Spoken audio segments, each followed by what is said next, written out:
برائے مہربانی چینل کو لازمی سبسکرائب کیجیے گا۔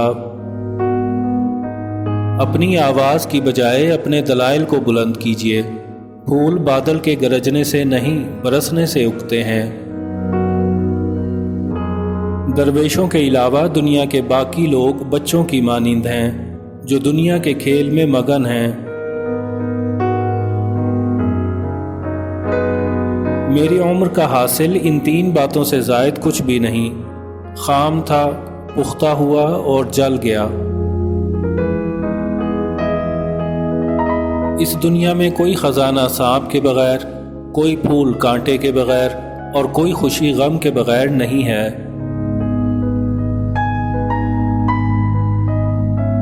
اگر عظمت کی بلندیوں کو چھونا چاہتے ہو تو اپنے دل میں انسانیت کے لیے نفرت کی بجائے محبت پیدا کرو۔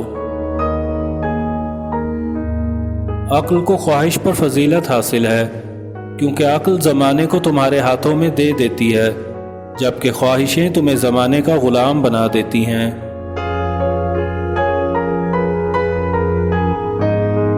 اگر تو بیکار پتھر ہے تو کسی صاحب علم کے پاس بیٹھ، گوہر بن جائے گا۔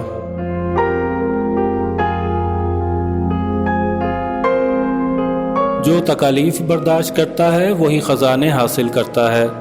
جو مسلسل کوشش کیے جاتا ہے وہ اپنے اصل مقصد کے حصول میں کامیاب ہو جاتا ہے۔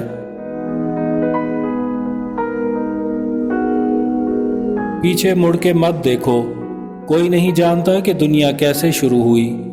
مستقبل کے بارے میں نہ ڈرو، کچھ بھی باقی رہنے والا نہیں ہے۔ اگر تم ماضی اور مستقبل میں پھنسے رہو گے تو حال گزر جائے گا۔ جو درد تم محسوس کرتے ہو وہ پیغامات ہیں، انہیں غور سے سنو۔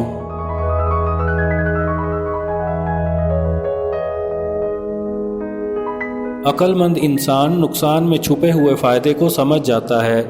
قدرت نے تخریب میں تعمیر کا راز چھپا رکھا ہے۔ دیندار اپنے آپ کو تکلیف میں اسی لیے مبتلا کرتا ہے کہ آخرت میں راحت میسر آئے۔ علم یہ ہے کہ آپ کو معلوم ہو کہ کیا کہنا ہے، اور حکمت یہ ہے کہ آپ کو معلوم ہو کب کہنا ہے۔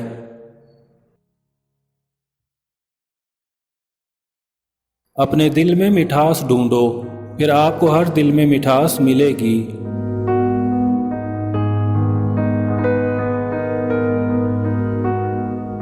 کسی نے مولانا رومی سے پوچھا کہ میرا دل تو بہت چھوٹا ہے اور دنیا کا غم بہت بڑا ہے، اسے میں اپنے دل میں کیسے سما سکتا ہوں؟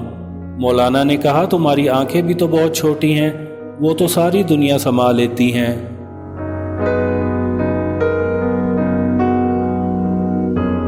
وسوسوں سے پرہیز کر، کیونکہ پرہیز علاج سے بہتر ہوتا ہے۔ تیرا کام صرف صبر کرنا ہے، کیونکہ صرف اسی سے ذوق وجداں پیدا ہوگا جس سے سب مشکلات حل ہو جائیں گی۔ صبر سے روح میں ایسی طاقت پیدا ہو جائے گی کہ وسوسوں کی گنجائش نہیں رہے گی۔ تصوف میں صبر ہی تمام مسائل کا حل خود بخود بہم پہنچا دیتا ہے۔